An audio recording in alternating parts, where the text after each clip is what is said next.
શ્રી ગણેશાય નમઃ.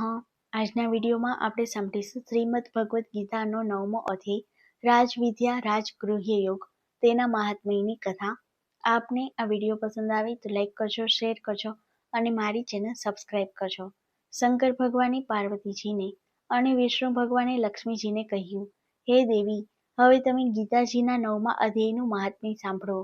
પૂર્વકાળે નર્મદા નદીના તટે વસેલી મહિસ્મતી નામની નગરીમાં માધવ નામનો વિદ્વાન અને ધનવાન બ્રાહ્મણ રહેતો હતો. એક વખત માધવને વિચાર આવ્યો કે ધર્મ ધ્યાન તો ઘણા કર્યા, હવે મારે સોમ યજ્ઞ કરવો જોઈએ. તેને યજ્ઞની તૈયારી શરૂ કરી દીધી અને બલિદાન માટે એક બકરો પણ લઈ આવ્યો. માધવે રાત્રિના સમયે બકરાને રડતો જોયો તો તેણે પૂછ્યું કે તું શા માટે રડે છે? ત્યારે બકરાને વાચા ફૂટી. તે માધવને કહેવા લાગ્યો કે સ્વર્ગ સુખની પ્રાપ્તિ માટે તમે મારું બલિદાન આપવા માંગો છો, પણ એ તો ક્ષણભંગુર છે. તેના કરતાં સર્વશ્રેષ્ઠ મોક્ષ સુખની પ્રાપ્તિ માટે પ્રયત્ન કરો. માધવે પૂછ્યું કે મોક્ષની પ્રાપ્તિ કઈ રીતે થાય?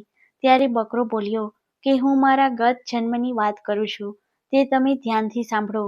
કેટલાક જન્મો પહેલા હું પણ બ્રાહ્મણ હતો અને સ્વધર્મનું પાલન કરતો હતો. એક વખત મારો એકનો એક પુત્ર અત્યંત માંદો પડ્યો. તેને સાજો કરવા મેં માતાજીના મંદિરે એક બકરો ચઢાવ્યો. મારો પુત્ર તો સાજો થઈ ગયો, પણ આ ઘોર પાપ કૃત્યના પરિણામે અનેક યોનિઓમાં ભટકી ભટકીને આજે પણ આ પશુની યોનિમાં અસહ્ય પીડા ભોગવી રહ્યો છું. અને તમે પણ એ જ પાપ કૃત્ય કરવાને તૈયાર થયા છો.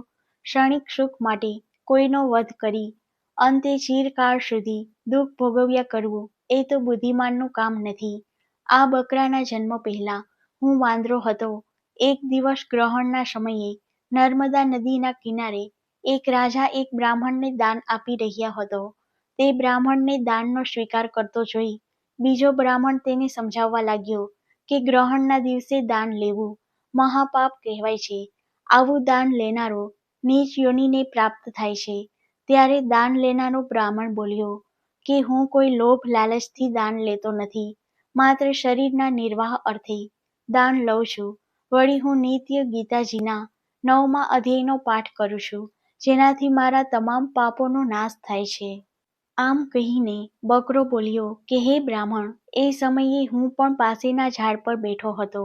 મેં આ વાત સાંભળી છે. તમે મારું બલિદાન આપવાના બદલે ગીતાજીના 9મા અધ્યાયનો પાઠ કરો તો તમારો અને મારો બંનેનો ઉદ્ધાર થશે. માધવને બકરાની વાત સાચી લાગી. તેણે ગીતાજીના 9મા અધ્યાયનો પાઠ કર્યો. આ પાઠનું શ્રવણ કરતાં જ બકરો પશુ યોનિમાંથી મુક્ત થઈ ગયો. આ જોઈ માધવે જીવનભર નિત્ય 9મા અધ્યાયનો પાઠ કરવાનો પવિત્ર સંકલ્પ કર્યો. આ પાઠના પુણ્ય બળે માધવ પૃથ્વી પરના સમસ્ત સુખ ભોગવી અંતકાળે વૈકુંઠ લોક પામ્યો.